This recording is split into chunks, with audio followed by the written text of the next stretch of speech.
Area.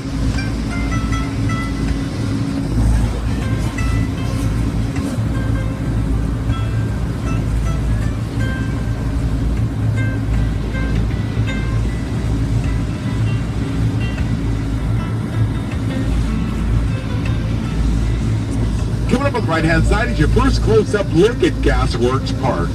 Gasworks Park is the remnants of what used to be called a coal gasification plant. That's how we used to heat the city of Seattle in the early 1900s. At the height of coal gasification, there were nearly 1,400 of these plants throughout the United States, but this is the last remaining one. It was built in 1906. However, by 1958, coal gasification had went out of favor, so they decided to tear down the plant in part to get ready for our 62 World's Fair. But before they could tear it all the way down, there was a young artist on the water looking at it from the same perspective you and I are right now. She took a look at those two large silos to the left and thought, conceptually speaking, they look like a mother and a father. She took a look at the four smaller ones to the right that looks like their kids. So before the city tore it all the way down, she went to ask if we can leave it up. The city said yes, but put a fence around it, and what do we call that stuff here in Seattle? We call that public art. It's the first example of turning a once industrial site into a common use park in the United States. If it looks familiar to you guys, it's been featured in a number of TV shows and movies. One of the movies featured the late, great Australian actor, Heath Ledger. The name of the movie? 10 Things I Hate About You, co-starring Julia Stiles. That's where they filmed that big paintball fight scene in the movie. Ironically, another movie that was filmed there is called Singles. Why do I say ironically? Because in the summertime on the weekends, nearly every day, you're going to find either a wedding reception, or a couple having their wedding picture taken right there on that cement landing. It is one of the more popular spots here in Seattle for outdoor weddings and receptions.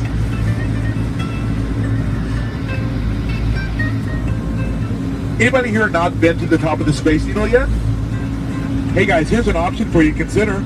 Take a look at the downtown Seattle to your left.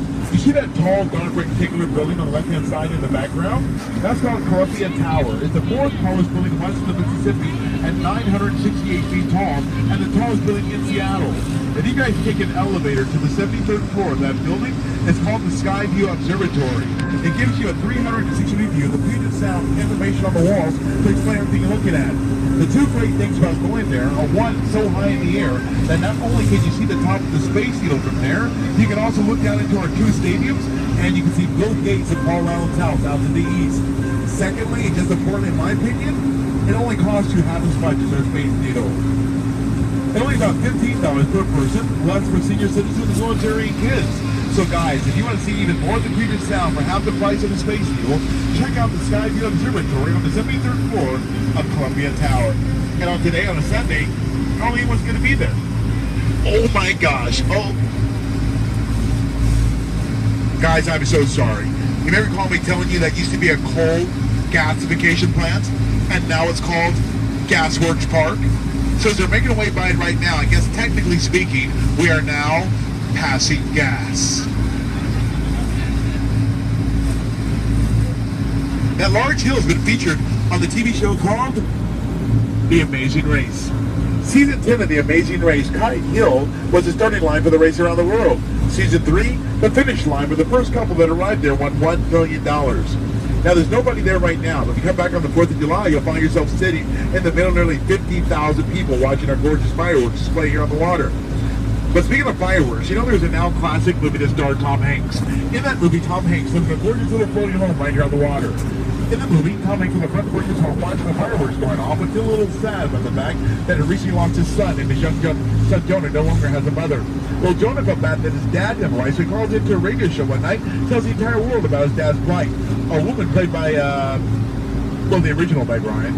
Here's that show and calls in and talks young Jonah, where Jonah spends the rest of the movie trying to get Tom Hanks and Meg Ryan together. But eventually, young Jonah runs away to New York City to the top of the State Building. Tom Hanks always sees Meg Ryan for the first time. Their eyes meet. Their eyes meet. They got right back here in Seattle. We live in that quaint little floating home. I get a little emotional whenever I think about that movie. Here's a quick cut from the soundtrack. See if you know what movie I'm talking about. I remember the day I'm sorry. of Whiskey Town. Hanging around in Sleepy Town forever. Back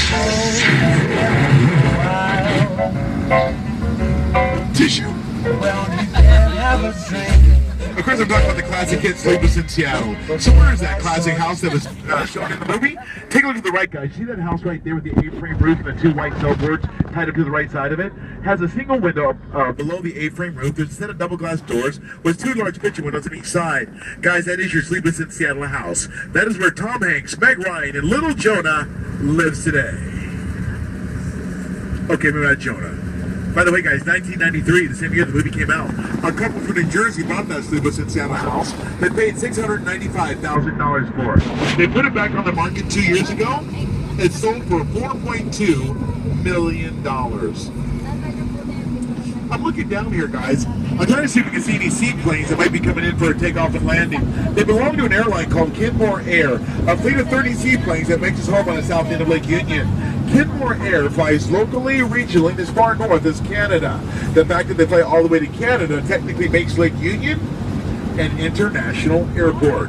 What's happening to you guys? Unfortunately, means that when we get back ashore, I'll be asking you to please remove your shoes. Empty your pockets of all metal into this basket before we're... Hey guys, the forecast was for rain right now, but it's held off, probably because of you guys. It kind of makes us a romance. Hey, are there any couples on board today? Any couples? Man, doesn't he have to raise his hand? Let me help you all you guys out. Let me put on a song. It's one of the most romantic songs ever recorded. If this doesn't get all the couples snuggled up together, I'm afraid nothing else will. This song goes out to all the lovely couples